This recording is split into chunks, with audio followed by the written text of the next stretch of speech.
क्या इंडिया गठबंधन की मात्र एक दिन के शक्ति प्रदर्शन, मात्र एक दिन की एकता के बाद सरकार की यह हालत हो गई कि उसको संसद का सत्र वक्त से पहले ही खत्म करना पड़ रहा है।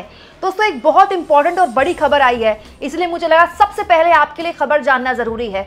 दोस्तों इस खबर के जरिए वो घबराहट, वो छटपटाहट और वो बौखलाहट सरकार की दिखती है, जिसके बारे में लगातार इस पूरे सत्र में देखा गया। एक्चुअली 2 दिन पहले मेरे पास ये जानकारी आ गई थी दोस्तों, लेकिन ये जानकारी सूत्रों के हवाले से थी कि सरकार ये जो मॉनसून सत्र है इसको जल्दी खत्म कर सकती है। लेकिन अब मीडिया रिपोर्ट में भी ये छपने लगा है। इंडिया टीवी ने खबर छापी है दोस्तों कि मॉनसून सत्र जो है वो 12 अगस्त को यानी कि कल ही खत्म कर दिया जा सकता है। और याद दिला दूं मैं आपको दोस्तों कि ये जो मॉनसून सत्र था पहले ही खत्म होना था 15 अगस्त के, लेकिन उसके बाद सरकार ने खुद इसकी मियाद बढ़ाई। सरकार ने 21 अगस्त किया इसको। याद होगा आपको, उसके बाद से खबर चलनी शुरू हो गई कुछ बड़ा होने वाला है, ये सरकार कोई बड़ी विधेयक लाने वाली है, कोई बड़ा मुद्दा होने वाला है, सरकार कोई बड़ा फैसला लेने वाली है। लेकिन उसके बाद सरकार ने खुद ही इस सत्र को बढ़ाया, तो ऐसी अटकलें चली। लेकिन अब जानकारी ये निकली है, मीडिया में तमाम जगह ये खबर चल रही है कि कल संसद के मॉनसून सत्र का आखिरी दिन हो सकता है। आखिर अचानक सरकार को यह फैसला क्यों लेना पड़ा और इंडिया गठबंधन ने एक दिन में, मात्र एक दिन में सरकार को कैसे घुटनों पर लाने पर मजबूर कर दिया, सब कुछ जल्दी जल्दी मैं आपके सामने रख देती हूँ। मॉनसून का सत्र जल्दी क्यों खत्म किया जा रहा है और क्या डेट है तो मैं आपको बता चुकी हूँ, लेकिन मैं आपको आज एक और इंपॉर्टेंट जानकारी देती हूँ दोस्तों। हुआ यह कि आज जब विपक्ष लगातार हल्ला बोल रहा था, दोस्तों विपक्ष की कोशिश थी कि वो संसद को स्थगित करवा दे और उसके बाद वो मार्च निकाले। इसने बड़ी होशियारी से सुबह 11 बजे संसद चली तो विपक्ष गया, उसने हंगामा किया, संसद को स्थगित कर दिया गया। दोपहर 3 बजे तक 3 बजे तक विपक्ष अपना मार्च निकालकर थाने में जाकर पूरा वापस आकर दोबारा से संसद में शामिल हो गया, दोबारा वहां अपना प्रोटेस्ट दर्ज करवाया और उसके बाद दोबारा से संसद स्थगित हो गई। लेकिन इस बीच दोस्तों एक बड़ा खेल हो गया। आज जो आयकर विधेयक है जो सरकार ने वापस ले लिया था, वो भी सरकार ने लोकसभा से पास करवा लिया। दोस्तों आज लोकसभा में आयकर विधेयक समेत 4 और राज्यसभा में 5 बिल पारित हो गए।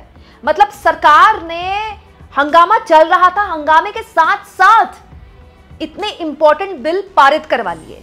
मतलब सरकार को जो काम करवाना था सरकार ने आज झटपट सरकार ने वो काम करवा लिया। तो बड़ा सवाल ये दोस्तों कि इतनी जल्दबाजी क्या थी? हंगामा ही तो कर रहा था विपक्ष, हंगामे के बीच अगर ये बिल पास करवाने थे तो वो तो वैसे भी हो जाते।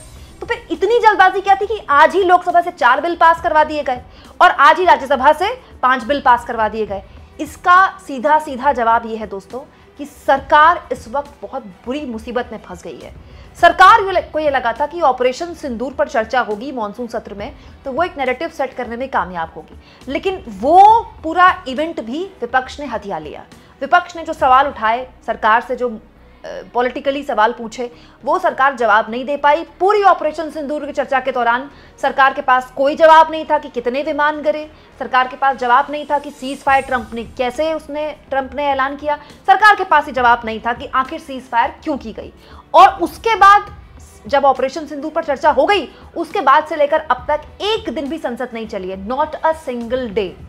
क्यों? क्योंकि एसआईआर के मुद्दे पर विपक्ष लगातार नैरेटिव सेट कर रहा था और सरकार उसके नैरेटिव को खत्म नहीं कर पा रही थी। और उसके बाद आज तो इंडिया गठबंधन ने सड़क पर उतरकर अपना जो शक्ति प्रदर्शन करवाया है, वो इस बात की तस्दीक देता है कि ये एक ऐसा मुद्दा है चुनाव आयोग का जिसको लेकर तमाम दल, चाहे समाजवादी पार्टी हो, चाहे वो तृणमूल कांग्रेस हो, चाहे वो डीएमके हो, चाहे वो कांग्रेस पार्टी हो, तमाम दल अपने वैचारिक मतभेद भुलाकर साथ आने को, पास आने को तैयार है। इनफैक्ट आम आदमी पार्टी जो इंडिया गठबंधन से अलग हो गई, वो भी आज मार्च में हिस्से थी। आज संजय सिंह जबरदस्त तरीके से हल्ला बोल रहे थे सड़क में। तो सरकार को जाहिर तौर पर यह चीज असहज कर रही होगी। कोई भी सरकार नहीं चाहेगी कि इतनी मजबूती से विपक्ष अपना नैरेटिव सेट करने में कामयाब हो। और यह भी तब है दोस्तों जब पूरी की पूरी मीडिया सरकार की जेब में है। आज भी मैं देख रही थी, प्रोटेस्ट हो रहा था, विपक्ष इतना जबरदस्त हल्ला बोल रहा था, तो भी मीडिया मोदी के मंत्रियों को दिखा रही थी। लेकिन सोशल मीडिया एक बहुत बड़ी ताकत बन चुका है दोस्तों। और आज का प्रोटेस्ट सोशल मीडिया में जिस तरह से देखा गया, मेरे जैसे कितने यूट्यूबर्स हैं जिन्होंने प्रोटेस्ट दिखाया और लाखों में व्यूअरशिप, लाखों में लोगों ने देखा। अलग अलग दल अपने अपने यूट्यूब हैंडल से लाइव कर रहे थे, लाखों लोग उनको देख रहे थे। ये इस बात की तस्दीक है दोस्तों कि विपक्ष के इस नैरेटिव को वो सेट करने में कामयाब रहा और बार बार सरकार बैकफुट में थी। सरकार को ये बात समझ में आ गई थी कि इंडिपेंडेंस डे के बाद जब संसद दोबारा चलेगी तो विपक्ष फिर हंगामा करेगा, और विपक्ष जितना हंगामा कर रहा है, जितना चुनाव आयोग को लेकर उस पर दबाव बना रहा है, उसके पास जवाब नहीं है। अब दोस्तों, अब तो सरकार ये भी नहीं कह सकती कि हम एसआईआर के मुद्दे पर बहस नहीं करवाएंगे, क्योंकि विपक्ष ये कह रहा है कि आप एसआईआर के मुद्दे पर बहस मत करवाइए, आप चुनाव सुधारों पर बहस करवाइए। अब चुनाव सुधारों पर तो देश में कई बार बहस हो चुकी है संसद के अंदर, लेकिन सरकार कह रही नहीं, हम ये भी नहीं करवा सकते। तो एक्चुअली में सरकार के पास जवाब नहीं है, और यही वजह है कि आज धड़ाधड़ जल्दी जल्दी में तमाम जो विधेयक थे वो पारित करवा लिए गए। और ये मुद्दा आज मल्लिकार्जुन खड़गे ने संसद में भी उठाया। जब वो थाने से निकल गए और वापस संसद में आ गए दोपहर के बाद, राज्यसभा के एलओपी मल्लिकार्जुन खड़गे ने ये उठाया भी ये मुद्दा कि विपक्ष संसद में नहीं है, हाउस ऑर्डर में नहीं है, तो फिर आप किस हिसाब से, किस परंपरा और किस नियम के तहत ऐसे बिल पास करवा रहे हैं। सुनिए खड़गे ने क्या कहा। लेकिन मुझे आप क्लैरिफाई कर दीजिए, और यहाँ पर हमारे सदन के नेता भी यहाँ बैठे हैं, जब house is not in order और बिल पास हो रहे हैं, अब ये अब डेमोक्रेसी में ऐसा नहीं होता। नहीं, आप चर्चा करने के लिए हाउस इन ऑर्डर होना चाहिए, पास करने के लिए भी हाउस इन ऑर्डर होना चाहिए। नेक्स्ट स्पीकर, ये बहुत बड़ा धोखा खान लोकतंत्र के लिए। और नॉट प्रेजेंट, प्लीज। अब दोस्तों, देखना दिलचस्प होगा कि कल का दिन कैसा रहता है, क्योंकि विपक्ष को भी ये बात पता चल गई होगी कि सरकार जो है वो संसद का सत्र जल्दी खत्म कर देगी। तो विपक्ष कल इस दिन को कैसे रजिस्टर करवाता है? क्या विपक्ष भी इस मामले को उठाता है कि भाई जल्द, जब आपने ही मॉनसून का सत्र लंबा करा, पहले मॉनसून की सत्र की डेट यही थी, फिर आपने इसको 21 अगस्त की, ये कहते हुए कि जो इंडिपेंडेंस डे के बीच का जो पूरा वीकेंड है उसमें आराम मिल जाए, और फिर वापस आपने उस सत्र को छोटा कर दिया।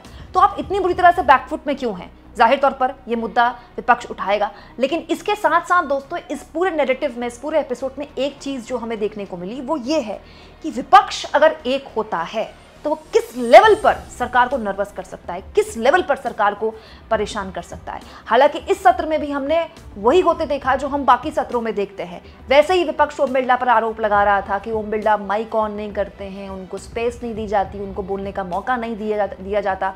राहुल गांधी बार बार बोल रहे थे कि विपक्ष को, एलओपी को बोलने का पूरा अधिकार है, लेकिन मेरा माइक बंद कर दिया जाता है, कैमरा मेरी तरफ जाता नहीं। लेकिन उसके बावजूद भी विपक्ष जो बात दर्ज करवाना चाहता था वो उसमें कामयाब रहा। आपको क्या लगता है, क्या यही वजह सरकार को परेशान कर रही थी कि मॉनसून का सत्र जल्दी खत्म कर दिया जा सकता है? कमेंट बॉक्स में जरूर लिखें दोस्तों, और जितना हो सके चैनल को शेयर भी करें और सब्सक्राइब भी।